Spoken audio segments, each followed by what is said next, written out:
UFC 316 O'Malley versus Dvalishvili. So it was a dominant performance once again by the champ. He gets the finish there in the third round against Sean O'Malley. So once again, just like the fight back in September, kind of like how I thought it was going to go, O'Malley was completely outmatched, except this time Merab was able to get that finish. So to me, this raises the question, what is next for Merab? He has steamrolled his way through the 135 division and sits at a whopping 13-fight win streak, almost unheard of these days in the UFC. Now, to me, I think he should get a shot at either the 125 belt or the 145 belt. So Pantoja, he fights later this month. If he's able to get that win, I think it's a good move. If Merab thinks he can cut that weight to get down to 125 and go for that second belt. He's earned that, to me, to be able to go for that second belt. Now, what I think the bigger fight could be is if he thinks he can go up to 145 and take on Volkanovski. That fight could be huge for both of them, right? So you have Volk would be facing a guy who is coming off a 13-fight win streak, has dominated the 135 weight class. And then on the other side, you have a guy in Merab who's now going to look to go up in weight to 145 and challenge a surefire UFC Hall of Famer for his belt at 145.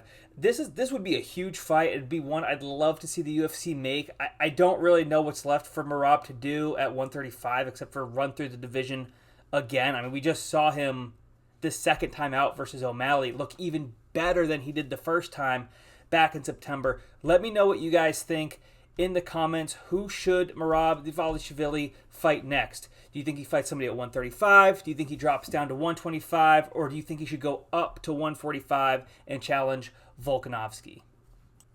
We move on to Pena versus Harrison.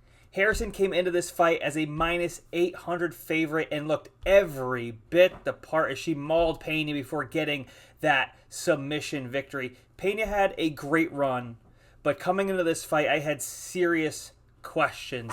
Back in 2022, she lost to Nunes, took 2 years off, and then was able to beat Raquel Pennington, although it was a split decision victory. We look at Harrison on the other hand.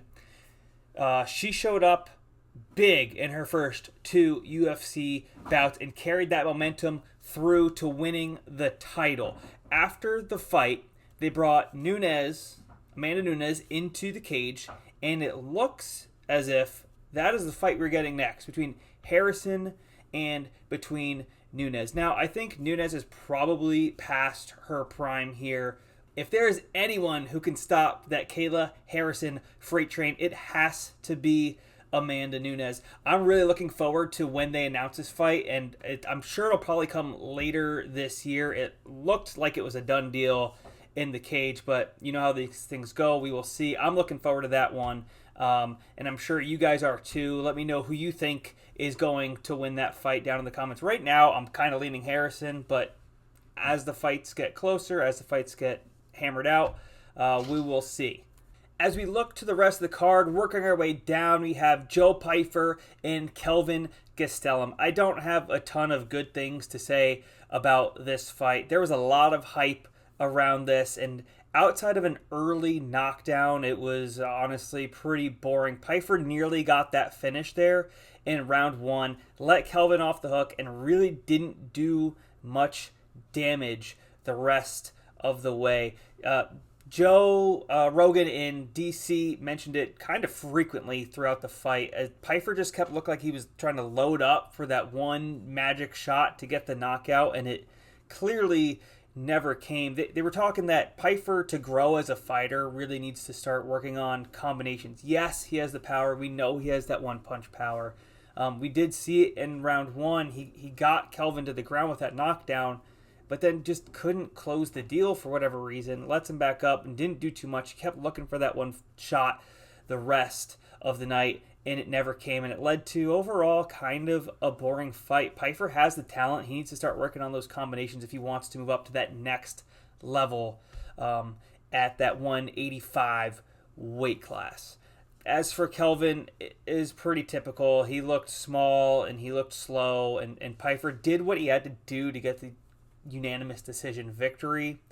I think we all were just expecting a little bit more. Mario Bautista and Patchy mix. So Bautista is able to spoil the Patchy mix debut to the UFC, and this is one that I kind of saw coming. I personally bet Mario at plus 160 and gave it out on the prediction show last week.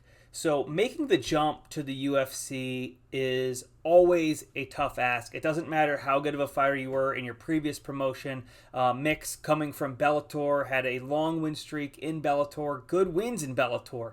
But when you come to the UFC and you have to face a guy like Mario, who is coming in with a 7-fight win streak, which is pretty long in the UFC, and had some good victories along the way there, it was just too much for Patchy in his debut. There was just too much speed, too much experience coming from Mario Bautista. He was able to cruise to that unanimous decision victory. I expect Bautista to get a jump up in competition next. He's now on an 8-fight win streak, a good win over Mix that he had last night, and I think he looks like he's primed for a bit of a title run here. Let me know who you think we should see Mario Bautista facing off against next. The pay-per-view opened up with Vicente Luque and Kevin Holland.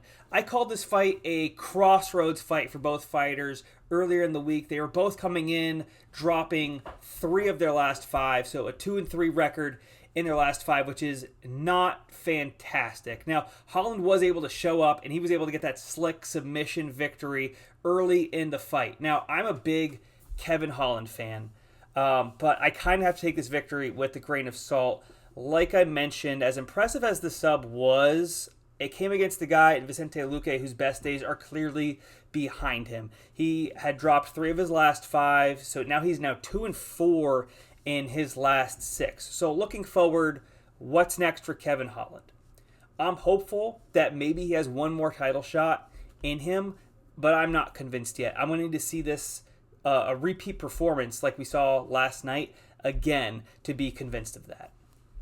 Thank you guys so much for watching my UFC 316 recap. If you liked what you saw, please be sure to like and subscribe below. A lot more content coming for you throughout the month. We have several UFC fights lined up, and we will start getting into NFL and college football previews. And as always, remember, bet smart and lift heavy.